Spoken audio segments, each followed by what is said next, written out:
समाचारमा स्वागत छ। सुरु गरौँ अहिलेका मुख्य समाचारबाट।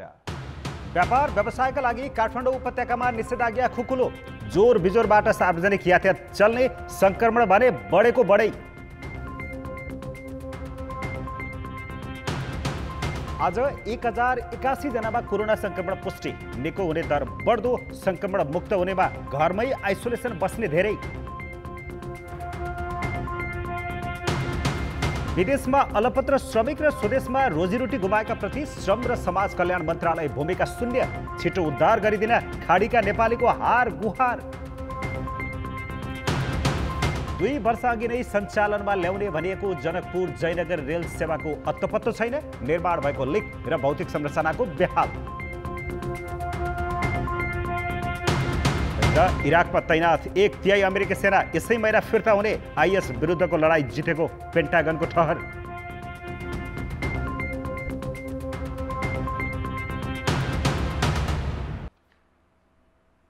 पछिल्लो 24 घण्टामा 11,167 जनाको पीसीआर परीक्षण गर्दा 1081 जनामा कोरोना पुष्टि भएको छ। यो सँगै संक्रमितको संख्या 49,219 पुगेको छ। यस्तै आज 6 जना मृतक थपिँदा कुल मृत्यु हुनेको संख्या 312 पुगेको छ।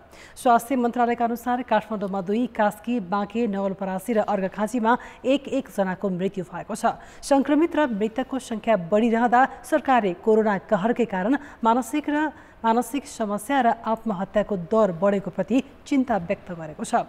आफ्नो मानसिक स्वास्थ्यको विशेष हेरचाह गर्न र सकारात्मक सोच बढाउन समेत मन्त्रालयले अनुरोध गरेको छ। कसैले आत्महत्या गर्ने संकेत दिएमा त्यसलाई हामीले मजाकमा लिनु हुँदैन। सो व्यक्तिलाई पर्याप्त समय दिनुहोस्, उनको कुरा सुन्नुहोस्, अनलाइन वा फोनको माध्यमबाट भए पनि कुराकानी गर्नुहोस्, बाँच्नका लागि उत्प्रेरणा दिनुहोस्। एउटा समस्या आउँदैमा जिन्दगी अँधारो हुँदैन, धेरै सकारात्मक विकल्पहरूका बारेमा छलफल गर्नुहोस्। आवश्यक परेमा मनोचिकित्सकसँग सम्पर्क गराई आवश्यक परामर्श र औषधि गर्न मद्दत गर्नुहोस्। गत 24 घण्टामा काठमाडौँमा 394, भक्तपुरमा 36 र ललितपुरमा 34 गरी उपत्यकामा 464 जनामा भाइरस पुष्टि भएको छ। यसैगरी सिराहामा 81, मोरङमा 77, रौतहटमा 70, सुनसरीमा 56, मकवानपुर र रूपन्देहीमा 42 जना संक्रमित थपिएका छन्। सप्तरीमा 26, सुर्खेत र बाँकेमा 22, चितवनमा 21, बारामा 18 जनामा संक्रमण देखिएको छ। 15,025 जना सक्रिय संक्रमित मध्ये 7,988 जना संस्थागत र 7,037 जना घरमै आइसोलेसनमा रहेका छन्। अस्पतालमा रहेका मध्ये आइसियुमा 162 र भेन्टिलेटरमा 22 जनाको उपचार भइरहेको छ। व्यापार व्यवसाय तथा सार्वजनिक यातायात सञ्चालन हुने गरी काठमाडौँ उपत्यकाको निषेधाज्ञा भोलिदेखि खुकुलो हुने भएको छ। गृह मन्त्रालयसँगको परामर्शपछि उपत्यकाका 3वटै जिल्ला प्रशासन कार्यालयले निषेधाज्ञा खुकुलो बनाउने निर्णय गरेका हुन्। भोलिदेखि निजी तथा सार्वजनिक सवारी साधन जोर बिजोर प्रणालीमा सञ्चालन हुनेछन्। यस्तै बजार पसलहरू सावधानी र स्वास्थ्य सुरक्षाका मापदण्ड पालना गरेर सशर्त खोल्न दिइनेछ। तर अन्य क्षेत्रबाट उपत्यका प्रवेश गर्ने सवारी साधनको हकमा भने कडाइसहित पहिलेकै प्रावधान लागू हुनेछ। भदौ पहिलो सातादेखि जारी उपत्यकाको निषेधाज्ञा भने भदौ 31 सम्म कायमै रहने प्रशासन कार्यालयहरूले जनाएका छन्। शैक्षिक संस्था, मनोरञ्जन स्थल र जिमखाना लगायत यसअघि पनि बन्द गरिएका क्षेत्रहरू नयाँ निर्णय नहुँदासम्म बन्द नै रहनेछन्। आवागमन खुकुलो बनाएपछि संक्रमण बढेको भन्दै भदौ 4 देखि काठमाडौँ उपत्यकामा निषेधाज्ञा जारी गरिएको थियो। यस अवधिमा यहाँ फैलिएको संक्रमण रोक्नका लागि काम गर्ने, समुदाय स्तरमा व्यापक परीक्षण गर्ने भनिएको थियो। तर परीक्षण व्यापक बनाउन नसक्दा संक्रमण नियन्त्रणमा त आउन सकेन नै 21औं दिनसम्म पुग्दा परिस्थिति पहिलेभन्दा झन गम्भीर बनेको छ। निषेधाज्ञाका 3 हप्ताको अवधिमा काठमाडौँ उपत्यकामा 6,000 भन्दा बढी संक्रमित थपिएका छन्। पछिल्लो समय हरेक दिन उपत्यका नै सबैभन्दा बढी संक्रमित भेटिने स्थान बनिरहेको छ। त्यसमाथि जिल्लागत रूपमा काठमाडौँ जिल्लाले साउन अन्तिमदेखि नै अरूलाई पछाडि पारेको छ। निषेधाज्ञाका कारण जनजीवन अप्ठ्यारोमा छ भने अर्कोतर्फ संक्रमणको दरले जोखिम पनि थप बढाइरहेको छ। उपत्यकामा भदौ 3 गतेसम्म सक्रिय संक्रमितको संख्या 2000 नागेको मात्रै थियो र भदौ 4 देखि 23 गतेसम्म त्यो संख्या बढेर 5000 कटेको छ। यसरी एकातर्फ जनजीवन अस्तव्यस्त छ भने अर्कोतर्फ संक्रमण आक्रामक रूपमा बढिरहेको छ। लामो समय आवागमन ठप्प पार्न सक्ने अवस्था पनि छैन। ठोस योजना बिनै निषेधाज्ञाको समय गुजारेको सरकारी संयन्त्र अझै केही समय यसरी नै अगाडि बढ्नुपर्ने बताउँछ। स्वास्थ्य मन्त्रालयकै मात्र कुरा गर्ने हो भने अझै 1-2 हप्ता हामीले बन्द गर्नुपर्छ भन्ने नै हो है। जहाँ केस लोड बढी छ त्यहाँ बन्द गर्ने हो। तर मन्त्रालय यो देश लकडाउन गर्ने भन्ने कुरा यो चाहिँ नि स्वास्थ्यको कुरो मात्रै भएन। यहाँ धेरै विषयहरू पर्छ। यहाँ चाहिँ सामाजिक कुराहरू हुन्छ, जनताको चाहनाको कुराहरू हुन्छ। लामो समय लकडाउन गर्यौं तर हाम्रो भनाइ के हो भने अब हामी चाहिँ नि जुन लकडाउनमा उपलब्धि गर्नुपर्ने उपलब्धि गर्नुपर्ने मुख्य 3वटा कुरा मैले भनेको थिएँ। एउटा जनचेतनाहरू जगाउने, मान्छेहरू सबै सजग हुने र मैले चाहिँ नि म सुरक्षित हुनुपर्छ, मैले जनस्वास्थ्यको नियमहरू पालना गर्नुपर्छ, मास्क लाउनुपर्छ। मुख्य कुरा भिडभाडमा जानु हुँदैन, कामको मान्छे मात्र बाहिर जाने। यसरी गर्न सक्यौँ भने हामी व्यवस्थित हुन सक्छौँ, अन्यथा फेरि महामारीको जोखिममा जान्छौँ।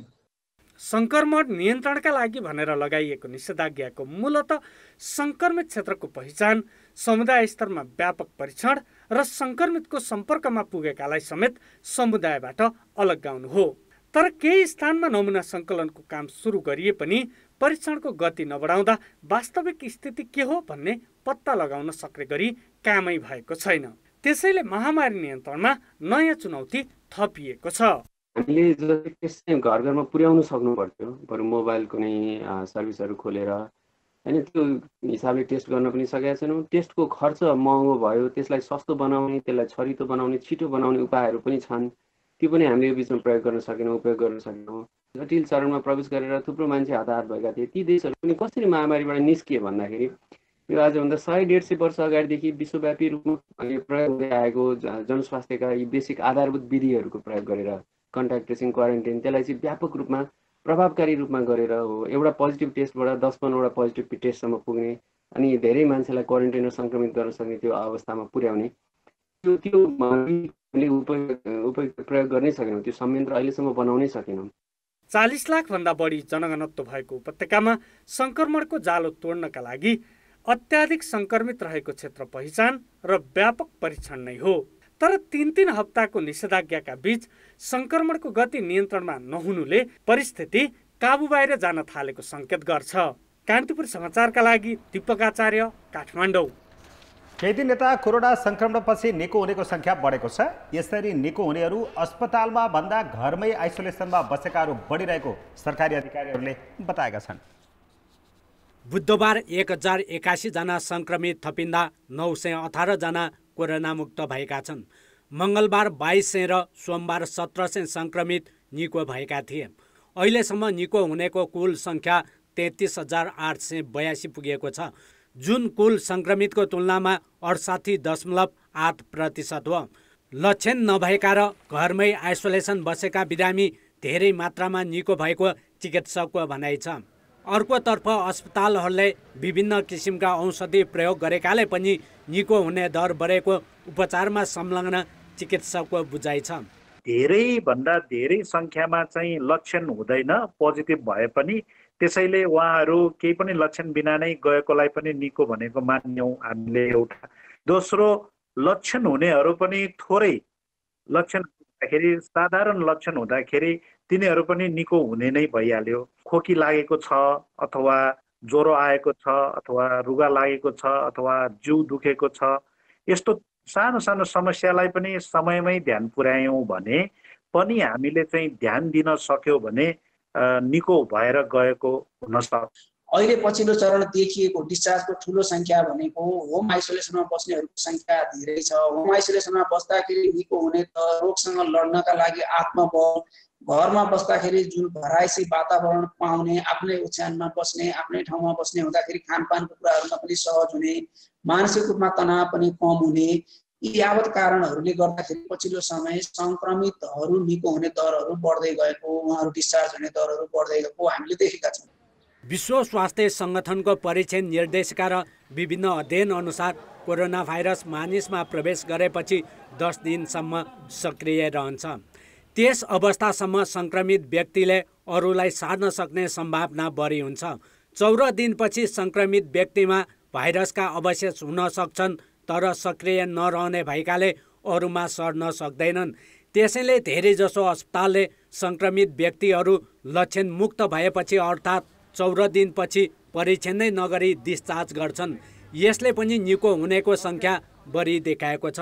यो संसारभरि जहाँ WHO लगायत CDC अन्तर्राष्ट्रिय सङ्घ संस्थाहरू जसले यो भाइरसको बारेमा अध्ययन गर्नुभएको छ र उहाँहरूको रिपोर्ट अनुसार पनि के प्रष्ट हुन्छ भने 14 दिनपछि जुन भाइरस यदि PCR-बाट देखिए तापनि ती भाइरसका टुक्राहरू हुन् अथवा हाम्रो भाषामा ट्रङ्केटेड भाइरस भन्छौँ, ती भाइरसहरू रोग सार्न सक्षम हुँदैनन् र त्यस्तो भाइरसहरू देखिए तापनि त्यसले रोग नसार्ने भएको हुनाले 14 दिनपछि फेरि टेस्ट गरिराख्नु पर्ने आवश्यकता छैन र त्यो हाम्रो अस्पतालहरू र हाम्रो खास गरेर हाम्रो गाइडलाइन्समा निर्देशिकामा यो चाहिँ 14 दिन भइसक्यो र जसको लक्षण छैन त्यस्ता व्यक्तिहरूको चाहिँ यो टेस्ट गर्नुपर्ने आवश्यकता छैन।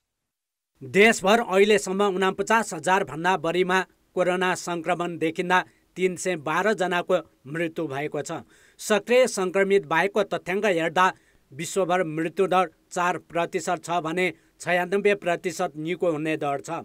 नेपालमा करिब 1% को मृत्यु भएको छ भने 79% निको भएका छन्। कोरोना महामारी फैलिने क्रमलाई नियन्त्रणमा राख्न सके क्षति अझै कम गर्न सकिन्छ। कान्तिपुर समाचारका लागि क्यामेरामा विकास जोशीका साथ सुबिन्द्र श्रेष्ठ र नारायण किलम्बु, काठमाडौँ। घर फर्कन नपाएर लेबनानमा अलपत्र परेका नेपालीले चाँडो उद्धार गरिदिन सरकारसँग आग्रह गरेका छन्। कोभिड-19 का कारण रोजगारी गुमे पनि नियमित हवाई सेवा बन्द भएको र सरकारले घर फिर्तीमा नसघाएकाले सयौं नेपाली अलपत्र परेको उनीहरूको गुनासो छ। कान्तिपुर समाचारसँगको कुराकानीमा उनीहरूले लेबनानमा झण्डै 400 जना नेपाली उद्धारको पर्खाइमा छन्। नेपाल सरकारले बेरुत एयरपोर्टबाट कतारमा जान अनुमति नदिएको र नियमित उडान समेत नराख्दा टिकटको मिति थप्दै जानु परेको उनीहरूको गुनासो छ। श्रमिकहरूले लेबनानबाटै उडान गरेर वा कतारसम्म पुग्ने वातावरण बनाइदिएर घर फर्कने वातावरण पहिले त 2 जना निस्केर जा भन्छ। मेरो कारणले अर्को साथीलाई पनि धेरै मुस्किल भएछ। जेल जस्तो लुकेर बस्नुपर्छ। बाहिर निस्किँदाखेरि के अरे राति मात्रै निस्किन पाइन्छ। चोरी छुपेर निस्किनु पर्यो, पस्ता पनि चोरी छुपेर निस्किनु पर्यो। अन्त कक्षीहरूको मान्छेलाई भनौँ भने भइहाल्छ, आज हुन्छ भोलि हुन्छ भन्छ, पछि हुन्छ, हल्ला गर्दै अहिलेसम्म हल्लाइरहेछ। हामीलाई 3 पल्ट टिकट काटो, घर जान पाएको छैन। अनि अब काम खोजौँ न त भन्दा पनि अहिले कोरोना तीमाथि बम पड्किन्छ, काम पनि भेटिएन दाजु। अनि घरबाट पैसा मगाएर खाएर बसिरहेछ कि हामी 7 महिनादेखि अल्पत्र परिरहेछ होइन। हामीलाई जसरी भए पनि हाम्रो देशमा चाहिँ भुलाउनुहोस्, किनभने हाम्रो खानाको पैसा राम्रो दिन्न, आमा बुवा पनि सबै रोइरहेछ होइन। त्यस्तो भएको हो। यस्तो स्थितिमा हामी के गर्ने? हामी त्यही मेरो बिन्ती त्यही हो नेपाल सरकारबाट होइन। टिकट काटेर बसेको छु कम्पनीमा, कम्पनीले टिकट दिने कुरो, तर आफैले टिकट काट्दा पनि फ्लाइट पाइएन, जान पाइएन। हातमा टिकट छ तर बारम्बार क्यान्सल भएको कारणले गर्दाखेरि समस्या भयो नेपालीलाई। यहाँ मेरो समस्या छ, 1.5 महिनादेखि कम्पनी बन्द भएको कारणले खाना बस्न समस्या भइरहेछ मेरो। फ्लाइट भइगएको भए त हामीलाई सजिलो पनि हुन्थ्यो होला। जति फ्लाइट क्यान्सल भयो नि उति नै जवाफहरू धेरै आउँछ, धेरै तनावहरू हुन्छ होइन। त्यही भएर हामी छिटोभन्दा छिटो चाहिँ नेपाल आउन चाहन्छौँ। घर फिर्तीका लागि लागेको रकम तिर्न तयार रहेको उनीहरूको भनाइ छ। खाडी सहित अन्य मुलुकमा पनि कोरोना र लकडाउनका कारण नेपाली श्रमिकहरू ठूलो सङ्ख्यामा सहज स्वदेश फिर्तीको पर्खाइमा छन्। कार्य सम्पादन मूल्याङ्कनमा प्रगति नदेखिएपछि प्रधानमन्त्री केपी शर्मा ओलीले गत मङ्सिर 4 मा तत्कालीन श्रम मन्त्री गोकर्ण विष्ट र महिला बालबालिका मन्त्री थममाया थापालाई जिम्मेवारीबाट हटाई श्रममा रामेश्वर राय यादव र महिला बालबालिकामा पार्वत गुरुङलाई नियुक्त गरेका थिए। तर अहिले पनि यी दुवै मन्त्रालयले कुनै भूमिका देखाउन सकेका छैनन्। महामारीका बेला झन ठूलो जिम्मेवारी भएका यी मन्त्रालयले आफ्नो विभागीय जिम्मेवारी पूरा नगर्दा आर्थिक अवस्था कमजोर भएका र रोजीरोटी गुमाएका नागरिकको बिचल्ली भएको छ। कामका लागि साउदी अरेबिया गएका नेपाली महामारीका कारण रोजगारी गुमाएर 7 महिनादेखि अल्पत्र पर्दा समेत सरकारले उद्धार नगरेपछि मंगलबार विदेशी भूमिमा सरकार विरुद्ध प्रदर्शन नै गरे। उनीहरूले महिनौदेखि राम्रोसँग खान पाइरहेका छैनन् भने अर्कोतिर स्वदेश कहिले फर्किन पाइन्छ भन्ने समेत टुङ्गो छैन। उता लेबनानमा रहेका नेपाली समेत उद्धारका लागि हारगुहार गरिरहेका छन्। टिकट काटिसकेर पनि कतिपय श्रमिक जहाज चढ्न पाएका छैनन्। महामारीका कारण विदेशमा रोजगारी गुमाएर अल्पत्र पर्नेको संख्या दिन प्रतिदिन बढ्दो छ। सरकारको कार्यविभाजन नियमावली अनुसार वैदेशिक रोजगारदेखि श्रमिकको सामाजिक सुरक्षा र उनीहरूको व्यवस्थापन गर्ने जिम्मा श्रम मन्त्रालयको हो। तर महामारीको यस्तो बेलामा समेत विभागीय मन्त्रालयको भूमिका कहीँ कतै देखिँदैन। श्रम मन्त्री रामेश्वर राय यादव कहाँ के गर्दैछन् भन्ने समेत अत्तो पत्तो छैन। उता विभागीय मन्त्रालयको जिम्मेवारीमा सिसिएमसी हावी छ, जहाँ यस मन्त्रालयको प्रतिनिधित्व छैन। कार्यविभाजन अनुसार स्वदेशमा रोजगार सिर्जना गरी बेरोजगारी समस्या समाधान गर्ने जिम्मा पनि यही मन्त्रालयको हो। सोही अनुरूप यस वर्ष यो मन्त्रालयलाई बजेटको दोस्रो प्राथमिकतामा राखेर 3,75,000 रोजगारी सिर्जना गर्ने गरी विभिन्न कार्यक्रमका लागि 37 अर्ब रुपियाँ छुट्याइएको छ। तर यी कार्यक्रमलाई तत्काल अगाडि बढाउने तयारी पनि मन्त्रालयले गरेको छैन, जसका कारण महामारीमा स्वदेश आएकाहरू समेत कामको खोजीमा फेरि सीमा पारी भौतारिनु परेको छ। यो के भनेदेखि अहिले श्रम मन्त्रालयको भूमिका ज्यादै न्यून देखिरहेछ। श्रम मन्त्रालयको भूमिका त बरु पर्यटन मन्त्रालयले खेलेको जस्तो देखिन्छ। खालि 14 अर्ब ऋण लिनेमा देखियो, त्यो पछि देखिएको छैन। महिला बाल बालिका तथा ज्येष्ठ नागरिक मन्त्रालय पनि श्रम मन्त्रालयकै जस्तो हविगतमा छ। तत्कालीन मन्त्री थम्माया थापा मगरलाई हटाएर पार्वत गुरुङलाई जिम्मेवारी दिए पनि यस मन्त्रालयले आफ्नो क्षेत्रमा सिन्को भाँच्न सकेको छैन। महामारीका कारण आम्दानी नै नभएपछि धेरै नागरिक भोकभोकै पर्दा समेत यो मन्त्रालय आफ्नो जिम्मेवारीमा आँखा चिम्लिरहेको छ। यही मन्त्रालय मातहतको समाज कल्याण परिषदमा दर्ता हुने स्वदेशी र विदेशी सङ्घ संस्थाले वार्षिक 1 खर्ब भन्दा बढी रकम परिचालन गर्छन्, तर महामारीका बेला यो मन्त्रालयले तिनलाई परिचालन गर्न सकेको छैन। एनजिओहरूलाई परिचालन गर्नु पर्यो, आइएनजिओहरूलाई परिचालन गर्नु पर्यो। यहाँ धेरै आइएनजिओहरू समाज विकासका लागि भनेर काम गर्न आएका आइएनजिओहरू छन्। अब 200-250 आइएनजिओ मध्ये सर्टेन पर्सेन्टका आइएनजिओले समाजका त्यस्तै विकासका लागि गरिबी उन्मूलन के उन्मूलन भन्ने नाममा कामहरू गरिरहेका छन्। ती आइएनजिओहरूलाई आफ्नो बजेट त्यतापट्टि डाइभर्ट गर्न लाएर भए पनि अहिले काम गर्नु पर्ने चाहिँ मन्त्रालयले नै हो। मन्त्रालयले इनिसिएसन लिनै पर्छ। मन्त्रालयले समाज कल्याण मार्फत जानुपर्छ। आफ्ना नागरिक विदेशमा अल्पत्र पर्दा र स्वदेशमा भोकभोकै पर्दा पनि कुनै पनि पहल कदमी नगर्ने हो भने यी मन्त्रालय र मन्त्रीहरूको के काम? के प्रधानमन्त्रीले यसबारे सोधी खोजी गर्नु पर्दैन? कान्तिपुर समाचारका लागि बाबुराम तिमिल सिन्हा, काठमाडौँ। अब बाँकी समाचार। सत्तारूढ दल नेकपाका अध्यक्ष एवं प्रधानमन्त्री केपी शर्मा ओलीले पार्टीको सचिवालयले भनेअनुसार वामदेव गौतमलाई राष्ट्रिय सभाको रिक्त सदस्यमा सिफारिस गर्ने बाचा गरिसकेका छन्। तर उनले यो निर्णय कार्यान्वयन नगर्दै चुनाव हारेका नेतालाई फेरि संसदमा लैजान खोजिएको भन्दै चौतर्फी आलोचना र दबाव बढेको छ। प्रधानमन्त्री ओलीले बिहिबारको नेकपा सचिवालयको बैठकको सुरुमै राष्ट्रिय सभाको रिक्त पदमा गौतमलाई सिफारिस गर्ने जानकारी गराएर सम्भावित पार्टी निर्देशनलाई सुरुमै रोकिदिएका थिए। तर एक साता भइसक्दासम्म मन्त्री परिषदले निर्णय गरेको छैन। बरु चुनाव हारेका गौतमको जसरी पनि संसदमा छिर्ने चाहनाप्रति संवैधानिक र नैतिक प्रश्न उठिरहेका छन्। तर त्यसबारे न ओलीलाई चासो छ, न त अर्का अध्यक्ष पुष्पकमल दाहाल र वरिष्ठ नेता माधव कुमार नेपाल लगायत अरू नेतालाई नै। 2074मा प्रतिनिधि सभा निर्वाचनमा बर्दिया 1बाट पराजित गौतम पार्टीभित्र उस्तै बलियो देखिन्छन्। त्यसैले पनि राष्ट्रिय सभा पुग्ने उनको चाहना जति बलियो छ, विधि पद्धतिबारे पार्टी नेताहरूको स्वर उति कमजोर। शुद्ध संख्याको खेलमा अब प्रधानमन्त्रीले आफ्नो पद जोगाउनको लागि उपयोगी हुने र प्रचण्ड माधव नेपालले पनि अहिले वामदेवजीलाई चिडाउन नसक्ने यो संख्याको खेलको कारणले मात्रै हो। यसमा कुनै पनि मूल्य, मान्यता, सिद्धान्त अथवा उहाँलाई त्यहाँ ल्याउनुको अरू औचित्य देखिँदैन।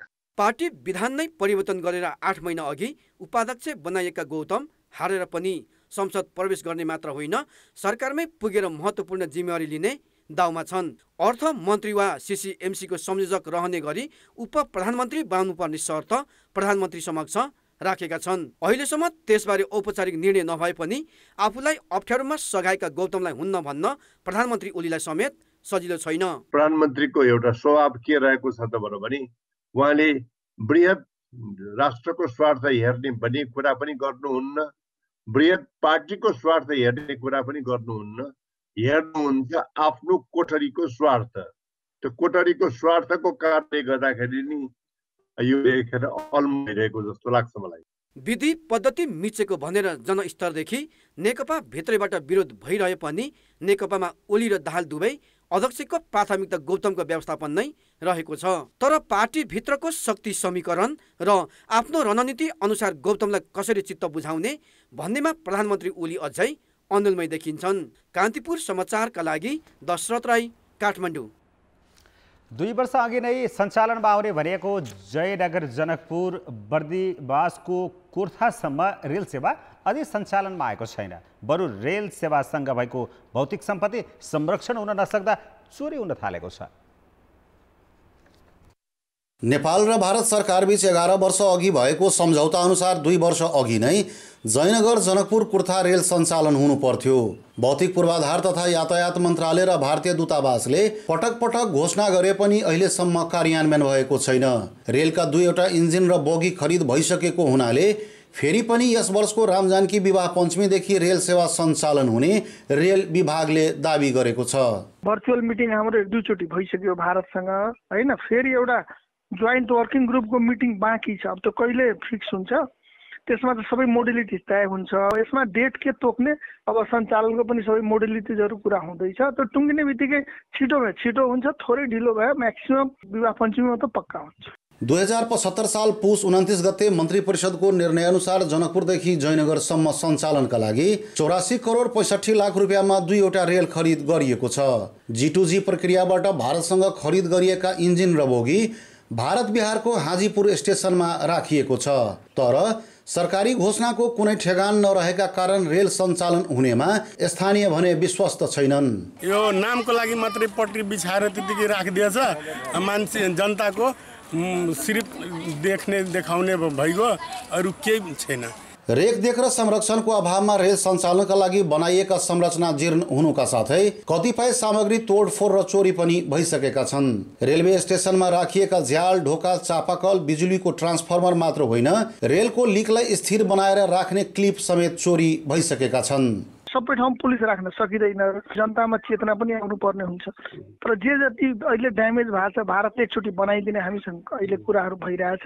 रेलवेको सम्पत्तिको सुरक्षाका लागि तत्कालीन नेपाल रेलवे कम्पनीका 14 जना कर्मचारीलाई खटाइएको भनिए पनि उनीहरूको अतोपतो छैन। रेल विभागले यसतर्फ कुनै चासो नदेखाएकै कारण कर्मचारी कामै नगरी तलब भत्ता बुझ्दै आएका छन् भने रेलवेको सम्पत्तिको पनि यस्तो दुर्दशा छ। विक्रम सम्वत 1994 सालदेखि सञ्चालनमा आएको जनकपुर जयनगर रेल सेवा 2071 सालदेखि जीर्ण भई बन्द भएपछि जनकपुरवासी रेल सेवाबाट वञ्चित भएका हुन्। कान्तिपुर समाचारका लागि क्यामेरामा बिर्खेश यादवका साथ अनिल मिश्र, जनकपुर धाम, धनुषा। महामारी नियन्त्रणका लागि लगातार भइरहेको लकडाउन र निषेधाज्ञाले गरी खाने वर्ग दिन प्रतिदिन चेपुवामा परिरहेको छ। काम गुमाउँदा दाताले बाँडेको खानाले छाक टारिरहेकाहरू पनि सन्तुष्ट छैनन्। अरूको मुख ताक्नुभन्दा आफैले गरी खाना पाउनुपर्ने उनीहरूको माग छ। काठमाडौँका गौशाला, रत्नपार्क, नयाँ बस पार्क, महालक्ष्मी स्थान लगायतका ठाउँमा बिहान 8 बजेदेखि नै मानिसहरू लाइनमा बसिरहेका छन्।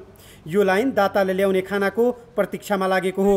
अहिले काठमाडौँमा मात्र साना ठुला गरी 25 ठाउँमा निःशुल्क खाना खुवाउने काम विभिन्न सङ्घ संस्था र केही समुदायको अग्रसरतामा भइरहेको छ। तर यसरी खाना खाएर पनि उनीहरू खुसी भने छैनन्। निःशुल्क खानाभन्दा काम चाहिएको उनीहरू बताउँछन्।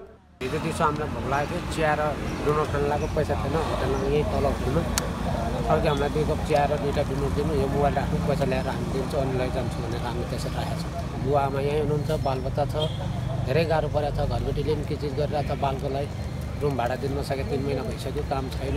मेरो बुढी पनि यही छ, मेरो बालबच्चा पनि यही छ, के गर्ने। अब कोटा भाडा तिर्नु पर्छ, कोटा भाडा 3500 रुपियाँ लाग्छ, 3500। अब बन्दीका समय छ, कहाँ जाने, के गर्ने। बालबच्चा र परिवारसहित बसेकाहरूले काम गुमाउँदा झन बिजोग भएको छ। रोगभन्दा भोकले मर्ने अवस्था आएको उनीहरूको गुनासो छ। त्यसैले जसरी पनि काम गर्ने वातावरण मिलाइदिन सरकारलाई आग्रह गरेका छन्। हजुर, मेरो कोठा चाहिँ उता धालोखेलतिर हो। अहिले उसले लकडाउनले गर्दाखेरि अहिले काम पनि पाउनु धेरै गाह्रो भयो, बालबच्चा पाल्नलाई धेरै समस्या पर्यो। हामीलाई यसो सरकारले यसो सानो केही एउटा रोजगारी कामहरू मिलाइदिए धेरै राम्रो हुन्थ्यो भन्न चाहन्छु म। लकडाउन खुलेर केही काम गर्न पाएँ भने यसरी भोग्तारिनु पर्थेन, त्यसैको लागि चाहिँ धेरै आशा छ र भोलि पर्सि पनि यो सितौती खुलेर हामीले केही काम गर्न पाएँ भने हामीले पनि यस्तै गरेर हजुरहरूलाई सहयोग गर्न पाएँ। देशमा 3 तहका सरकार छन्। अझ काठमाडौँ महानगर त देशकै सबैभन्दा धनी स्थानीय तह पनि हो। रोजीरोटी गुमाएका र बेखर्चीहरूप्रति उसको भूमिका पनि कतै देखिँदैन। अझ राज्यको प्रमुख प्रशासनिक मुकाम सिंहदरबारको छेउमै जनता भोकै दाताको भरमा छाक टार्नुपर्ने अवस्थामा पुग्दा चुनावका बेला गाउँ गाउँमा सिंहदरबारको नारा दिने समेत यतिखेर जनताका दुःखमा बेसरोकार देखिन्छन्। कान्तिपुर समाचारका लागि डिपी उपाध्याय, काठमाडौँ। प्रधान सेनापतिका रूपमा पूर्णचन्द्र थापाले नेपाली सेनाको नेतृत्व सम्हालेको 2 वर्ष पूरा भएको छ। उनले यस अवधिमा संगठनभित्र आर्थिक अनुशासन कायम राख्न चलाएको कारबाहीले केही तरङ्ग पैदा त गरेको छ, तर कतिपय राष्ट्रिय महत्त्वका विषयमा भने उनको नेतृत्वकालको 2/3 अवधि सकिन लाग्दा पनि नतिजामुखी बन्न सकेको छैन। नेपाली सेनाको नेतृत्व सम्हालेको 1 वर्षपछि आफ्नो सम्पत्ति विवरण सार्वजनिक गरेर प्रधान सेनापति पूर्णचन्द्र थापाले नेपाली सेनाभित्र आर्थिक सुशासन र पारदर्शिताका निम्ति एउटा सन्देशमूलक कदम चालेका थिए। अख्तियार लगायत संवैधानिक निकायले छुन नसक्ने भएकाले सेनाभित्रका भ्रष्टाचार बाहिर नआएका बेला सेनापति थापाले चलाएको कारबाहीमा जवानदेखि जर्नेलसम्म गरी झण्डै 200 जनाले जागिर त्याग्नु परेको छ। 3 वर्ष कार्यकाल मध्ये बुधबार 2 वर्ष पूरा भएको छ। उनले संगठनभित्र 2 वर्षमा आर्थिक सुशासनका लागि चलाएको कदम सबैभन्दा कठोर र नतिजामुखी काम हो। यसले नेपाली सेनामाथि सधैँ लाग्दै आएको दाग केही हदसम्म भए पनि मेटिएको छ। वरिष्ठताका आधारमा शान्ति सेनामा जान पाउने निर्णय सिपाहीको हितमा चलाएको उनको अर्को सकारात्मक कदम हो। संगठनको आन्तरिक सुधारमा पहल गरेका सेनापति थापाको 2/3 कार्यकाल सकिदासम्म काठमाडौँ तराई द्रुत मार्गको काम भने अघि बढ्न सकेको छैन, जबकि सेनापति हुनुअघि द्रुत मार्ग हेर्ने जिम्मेवारीमा उनै थिए। 4 वर्षमा सक्नुपर्ने आयोजना आफू सेनापति भएको 2 वर्षसम्म पनि उल्लेख्य प्रगति गर्न नसक्नुमा थापाको पहल कदमीले काम नगरेको देखिन्छ, जसप्रति रक्षा मन्त्रीले नै सार्वजनिक असन्तोष पोखेका थिए। संयुक्त राष्ट्रसङ्घको शान्ति मिसनमा फोर्स कमान्डर समेत भएका सेनापति थापामाथि अन्तर्राष्ट्रिय सम्बन्ध सुधार गर्न नसकेको पनि आरोप छ। 2074 सालमा अमेरिकाले नेपाली सेनाका लागि एयर एम्बुलेन्समा पनि प्रयोग गर्न सकिने एउटा सहित 4वटा जहाज दिने भनेको थियो, जसमध्ये 2वटा ढिलै आयो, अरू 2वटा कहिले आउँछ ठेगान छैन। 11 वर्षसम्म नेपाली सेनालाई हतियार तथा विशेष तालिममा समेत प्रतिबन्ध लगाएको अमेरिकाले 2 वर्ष अघि फुकुवा गरेपछि सम्बन्ध सुधार भएको थियो। उता बेलायतले पनि 36 वर्षदेखि बन्द गरेको विशेष तालिम अघिल्लो सेनापतिको पालामा फुकुवा गरेको हो। तर सैन्य कूटनीति प्रभावकारी नहुँदा युरोपेली सङ्घमा अझै पनि नेपाली सेनाका लागि हतियार तथा तालिम बन्द नै छ। यता भारतीय सेनासँगको सम्बन्धमा पनि यही अवधिमा चिसोपना आयो। उनले भारतीय सेनाध्यक्षको मानार्थ उपाधि ग्रहण गर्न जाँदा प्रधानमन्त्री र राष्ट्रपति नभेटी फर्किएका थिए भने भारतीय सेना प्रमुख मुकुन्द नरवणे नेपाली सेना प्रमुखको मानार्थ पद ग्रहण गर्न आएकै छैनन्। महामारी नियन्त्रणका लागि अत्यावश्यक सामग्री खरिदमा पनि सेना विवादित बन्यो। न प्रतिबद्धता अनुसारका सामान ल्यायो, न उसले ल्याएका ठूलो संख्याका सामग्री नै प्रयोगयोग्य भए। G2G भनिए पनि रक्षा मन्त्री ईश्वर पोखरेलको भूमिकाबाट चिडिएको सेनाले प्रधानमन्त्रीसँग भेटेर खरिद प्रक्रियाबाट अलग हुने निर्णय सुनाएको थियो। विगतका प्रधान सेनापतिको तुलनामा थापाले केही सुधारका पहल थाले पनि द्रुत मार्ग लगायत गैर सैनिक व्यावसायिक गतिविधिमा सेनाको भूमिका के भन्ने प्रश्न नपारेसम्म उनको मूल्याङ्कन अधुरो हुनेछ। कान्तिपुर समाचारका लागि रमेश धमला, काठमाडौँ।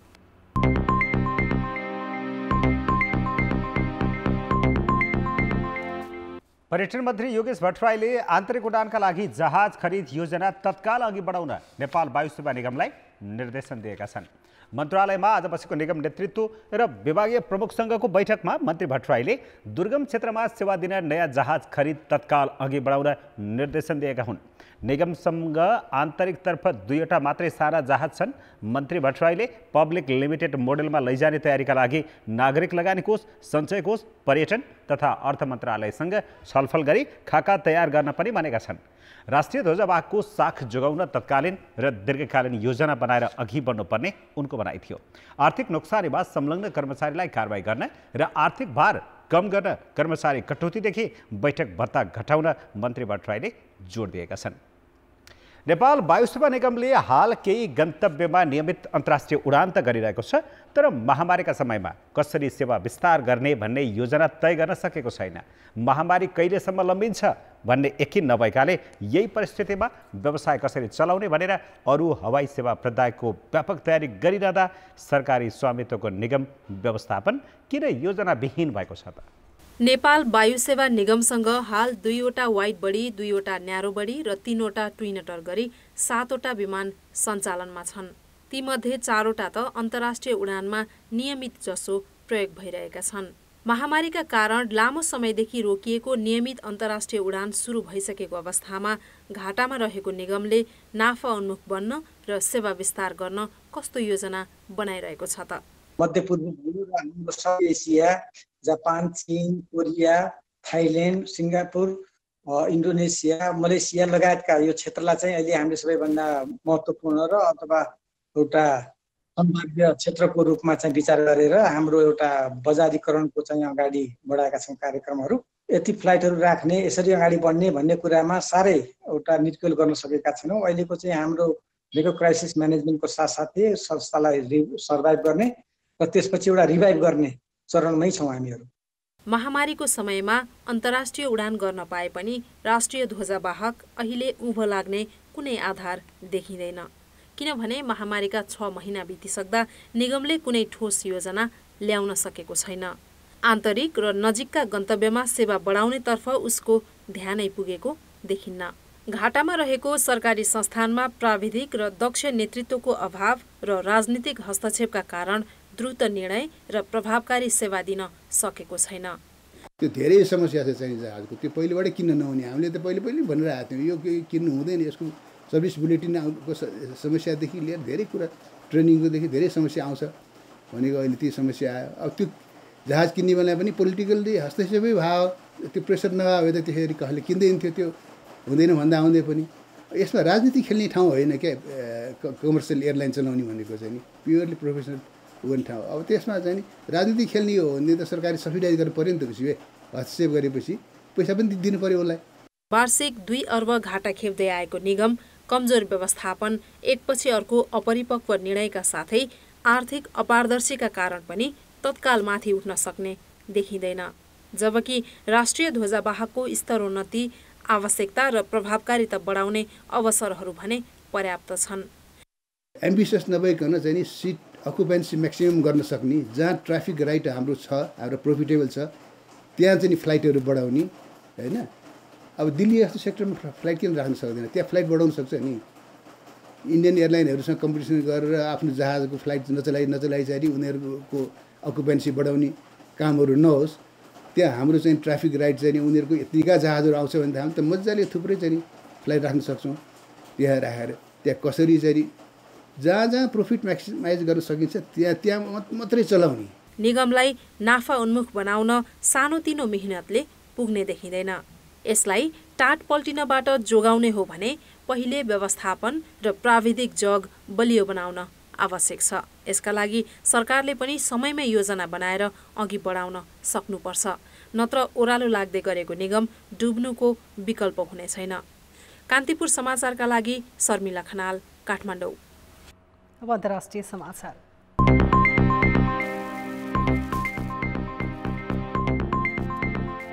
अमेरिकाले इराकमा रहेका आफ्ना 1/3 भन्दा बढी सैनिकलाई फिर्ता लाने भएको छ। अमेरिकाका मध्यपूर्वी कमान्डर जनरल केनिथ मैकेन्जीले इराकमा रहेका 5200 सेनामध्ये 2200लाई फर्काइने घोषणा गरेका हुन्। यो महिनाभित्रै आफ्ना सेनाले इराक छाडिसक्ने समेत उनले बताए। बाँकी 3000 अमेरिकी सेना इराकी फौजलाई सहयोग र सुझाव दिन भन्दै राखिनेछ। इराकका सेनासँगको सहकार्यमा अमेरिकी सैनिकहरू चरमपन्थी इस्लामिक समूह आइएस विरुद्ध लड्दै आएका छन्। अमेरिकाले आइएसको पकड कमजोर बन्दै गएपछि इराकमा सेना घटाउने निर्णय लिएको हो। अघिल्लो महिना राष्ट्रपति डोनाल्ड ट्रम्पले इराकबाट सकेसम्म छिटो आफ्ना सेना हटाउने योजना रहेको बताएका थिए। 8 महिना अघि बगदादमा इरानी जनरल कसिम सुलेमानीको ड्रोन प्रहार गरी हत्या गरेपछि इराकमा अमेरिकी सेनाको उपस्थितिमाथि प्रश्न उठ्दै आएको छ। अब जनमतको अन्तिम परिणाम। जनमतमा हिजो हाम्रो प्रश्न थियो, शैक्षिक सत्र अघि बढाउने विषयमा शिक्षा मन्त्रालय किन अझै निर्णयमा पुग्न नसकेको होला? ए, दृष्टिकोणकै अभाव, बी, कमजोर नेतृत्व र सी, स्थिति नै अन्योलपूर्ण भएकाले। जनमतको नतिजा यस्तो छ, ए, दृष्टिकोणकै अभावमा 23%, बी, कमजोर नेतृत्वमा 44% र सी, स्थिति नै अन्योलपूर्ण भएकालेमा 33%।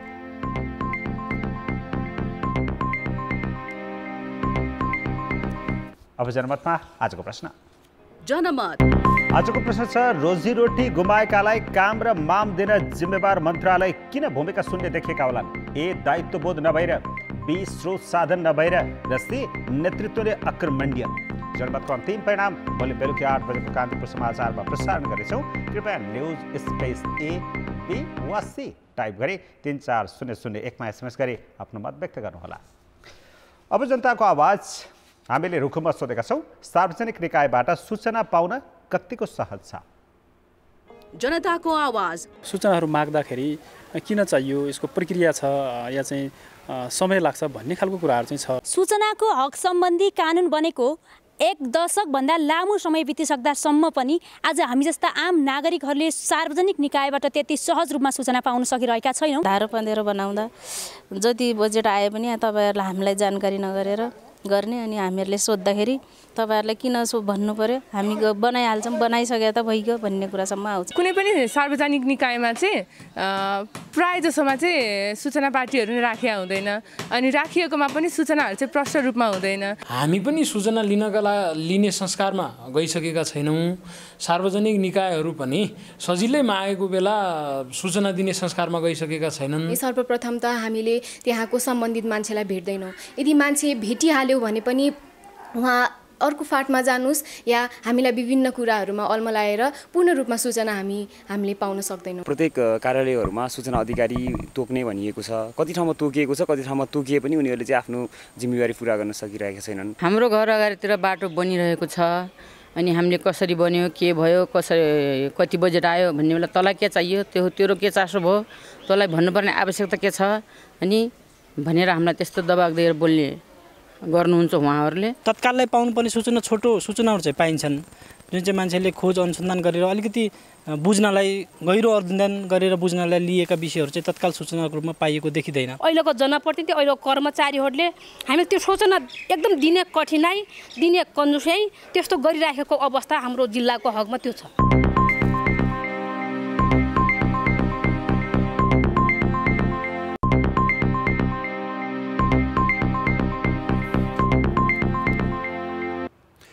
नमस्कार, कान्तिपुर खेलकुद समाचारमा स्वागत छ। एउटा खेलाडीका लागि सबैभन्दा कठिन समय कुन होला? झट्ट दिमागमा आउने जवाफ हो खेलमा हार बिहोर्दा अथवा चोट लागेर मैदान बाहिर बस्दा। तर खेलाडी भन्छन् करियरकै सबैभन्दा पीडादायी क्षण सन्यासको निर्णय लिनु हो। अब सन्यासको समय भयो भन्ने सोच आएदेखि अन्तिम घोषणा गर्दासम्म खेलाडी भावनात्मक रूपमा कमजोर हुन्छन्। त्यसो भए नयाँ पुस्ताका लागि ठाउँ खाली गर्दै करियरको अर्को चरणमा प्रवेश गर्न कसरी तयार हुन्छन् त?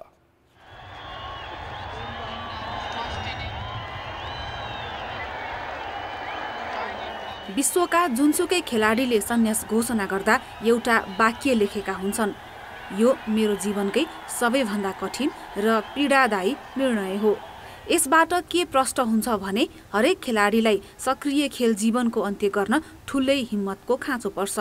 हुन त पहिलो पटक मैदान प्रवेश गर्दा नै थाहा हुन्छ एक दिन सन्यास लिनै पर्छ, तर एकै क्षणमा नाम, दाम, समर्थक, राष्ट्रिय टिमबाट टाढा हुँदा श्वास फेर्न पनि गाह्रो भए जस्तो लाग्छ। करियरको अन्त्यतिर रहेकी तेक्वान्दोकी मनिता शाहीलाई त्यो दिन कहिल्यै नआओस् जस्तो लाग्छ। एकदमै चित्त दुख्छ।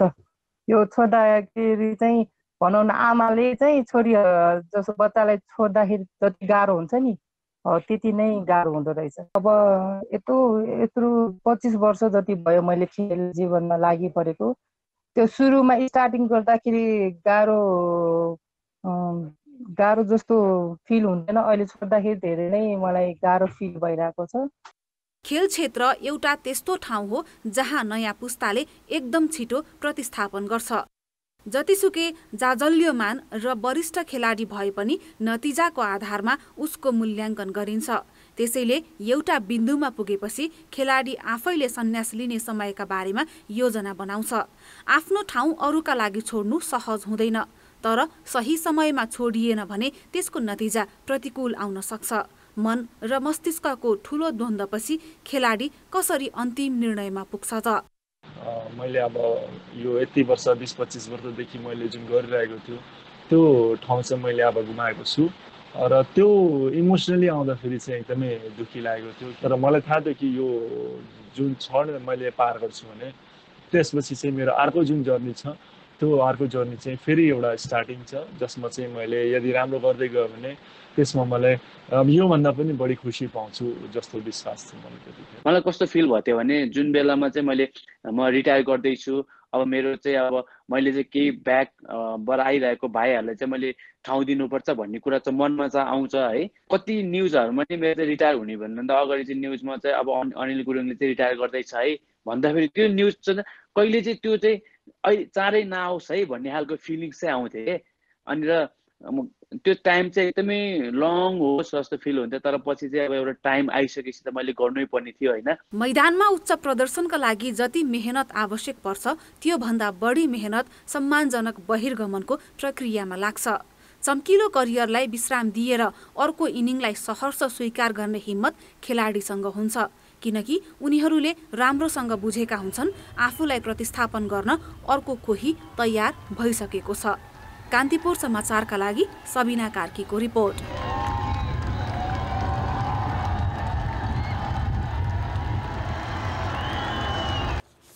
कान्तिपुर खेलकुद समाचार अहिलेलाई यति नै। धन्यवाद रोशन। अन्त्यमा अहिलेसम्मका मुख्य समाचार एकपटक फेरि। व्यापार व्यवसायका लागि काठमाडौँ उपत्यकामा निषेधाज्ञा खुकुलो, जोर बिजोरबाट सार्वजनिक यातायात चल्ने, संक्रमण भने बढेको बढै।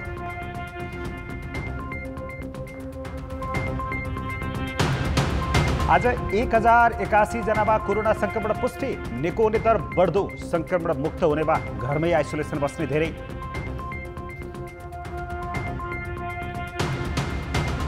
विदेशमा अलपत्र श्रमिक र स्वदेशमा रोजीरोटी गुमाएका प्रति श्रम र समाज कल्याण मन्त्रालय भूमिका शून्य, छिटो उद्धार गरिदिन खाडीका नेपालीको हार गुहार। 2 वर्ष अघि नै सञ्चालनमा ल्याउने भनिएको जनकपुर जयनगर रेल सेवाको अत्तोपत्तो छैन, निर्माण भएको लिङ्क र भौतिक संरचनाको बेहाल। र इराकमा तैनात 1 तिहाई अमेरिकी सेना यस्तै महिना फिर्ता हुने, आइएस विरुद्धको लडाई जितेको पेन्टागनको ठहर।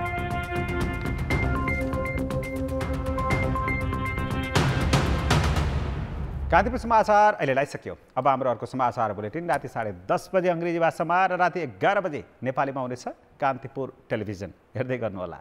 नमस्ते।